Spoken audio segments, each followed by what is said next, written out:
Naga Chaitanya success చూసి చాలా కాలం అయింది. ఈ పాలి గురి తప్పేదే లేస్ అంటూ పూర్తి నమ్మకంతో చేసిన సినిమా తండేల్. నిజ జీవిత సంఘటనల స్ఫూర్తితో కూడిన కథ, విజయవంతమైన కలయికకి అగ్ర నిర్మాణ సంస్థ గీతా ఆర్ట్స్ తోడైంది. మంచి అంచనాల మధ్య 3 భాషల్లో విడుదలైన ఈ సినిమా ఆడియన్స్ ను ఏ మేరకు మెప్పించింది అన్నది ఈ రివ్యూలో చూద్దాం. సముద్రంపైనే ఆధారపడే మత్స్యకారుల జీవితాల్ని, ఒక జంట మధ్య ప్రేమ, దేశభక్తిని సమపాలలో ఆవిష్కరిస్తూ భావోద్వేగాల్ని జోడించి తెరకెక్కించిన మూవీ ఇది. ముందు విన్నప్పుడు ఇది ఒక డాక్యుమెంటరీకి సరిపడే కథలా అనిపించిందని నాగ చైతన్య గతంలో చెప్పాడు. అలాంటి ఓ కథకి రాజు, సత్య మధ్య హృదయమైన ప్రేమని ముడిపెడుతూ దానికి సినిమాటిక్ హంగుల్ని జోడించి తెరపైన ఆసక్తిని రేకెత్తించడంలో దర్శకుడు సక్సెస్ అయ్యాడు. హీరో హీరోయిన్ల మధ్య నటన, విజువల్స్, సంగీతం కలిసి సినిమాని మరో స్థాయికి తీసుకెళ్లాయి. హీరోను పరిచయం చేస్తూ ఓ ఫైట్, ఓ పాట, ఈ ఫార్ములాలోనే సినిమా మొదలవుతుంది. సముద్ర నేపథ్యం, రాజు సత్య ప్రేమ, ఆ ఇద్దరి మధ్య విరహం,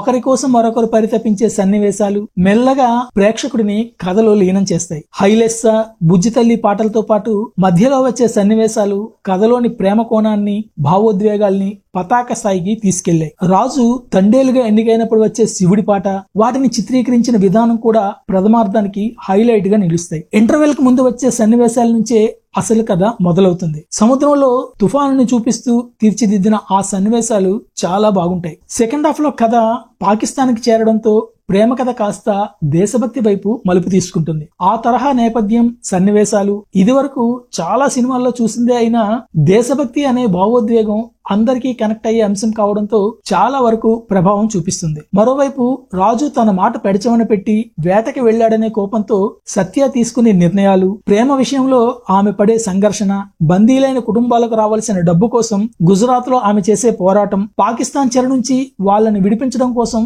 ఆమె ఢిల్లీ వెళ్లడం వంటి సన్నివేశాలు సెకండ్ హాఫ్ లో స్టోరీని ఇంట్రెస్టింగ్ గా మార్చేస్తాయి. బందీల్ని విడిపించేందుకు అప్పటి కేంద్ర మంత్రి సుష్మా స్వరాజ్ తో పాటు ఆమె కూతురు బన్సూరి స్వరాజ్ చేసిన సాయం, ఆర్టికల్ 370 రద్దు తర్వాత పరిణామాల్ని ఇందులో చూపించారు. క్లైమాక్స్ మాత్రం సినిమాటిక్ గా అనిపిస్తుంది. పెద్దగా ఉత్కంఠ రేకెత్తించకపోయినా తగిన ముగింపే అనిపిస్తుంది. నాగ చైతన్య, సాయి పల్లవి మధ్య కెమిస్ట్రీ, వాళ్ళు పండించిన భావోద్వేగాలు ఈ సినిమాకి హైలైట్. రాజు, సత్య పాత్రల్లో ఆ ఇద్దరు ఒదిగిపోయారు. పాత్రకు తగ్గట్టుగా నాగ చైతన్య మారిపోయిన విధానం సినిమాకి మరింత సహజత్వాన్ని తీసుకొచ్చింది. సాయి పల్లవి మార్క్ నటన, డాన్స్ కి తోడు ఇందులో మరింత అందంగా కనిపించింది. ఇద్దరు శ్రీకాకుళం యాసలో సంభాషణలు చెప్పారు. పక్కాగా కాకపోయినా బలంగా ప్రయత్నించారు. సాంకేతిక బృందం సినిమాకి ప్రాణం పోసింది. ముఖ్యంగా దేవిశ్రీ ప్రసాద్. ఆయన పాటలు సినిమాని మరో స్థాయికి తీసుకెళ్లాయి. నేపథ్య సంగీతంలోనూ పాటలనే వాడుకున్నారు దేవిశ్రీ ప్రసాద్. సముద్రంలో వచ్చే సన్నివేశాలు ఇంకా బాగుంటాయి. దర్శకుడు చందు ముండేటి కథలోని ప్రేమ కోణంపై